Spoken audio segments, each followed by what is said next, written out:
The great Brahma gods, from each of the 5 pure abodes, brought the news to all beings that 100,000 years from now, a perfectly enlightened Buddha would arise in the world.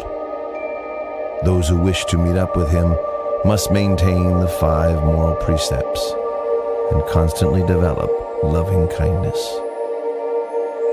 Humans and deities wondered who the future Buddha might be, but no answer was forthcoming until a sign appeared, making the identity of the heavenly Bodhisattva known.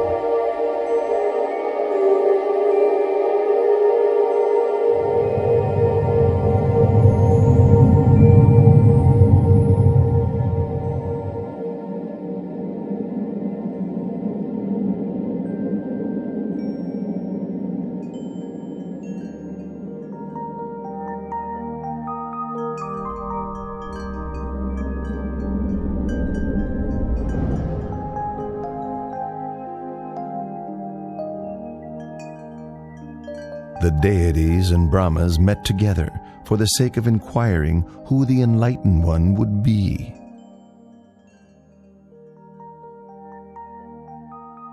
At that very moment, the answer became clear, as they all saw the 5 preliminary signs appearing in Santussita Devaputta. The 5 signs which appeared were withering of the decorative celestial flowers on his body, the divine raiment becoming discolored, sweat dripping from his armpits, his complexion becoming mottled, and a feeling of weariness with the heavenly world arising within him.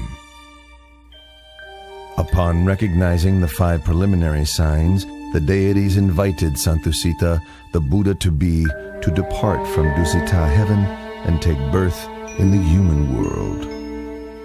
Santussita Devaputta then made the 5-fold survey of the earth to see if conditions were right for his birth. The first criterion was that the lifespan for human beings at the time must not be too short nor too long, suitable for attaining the Dhamma. The continent must be India, and the country the middle country. He must be born either into the warrior caste or as a Brahmin, and his mother must be one pure in moral conduct with much accumulated spiritual virtue. Seeing that all of these conditions were fulfilled, the Buddha-to-be accepted the invitation to be born upon the earth.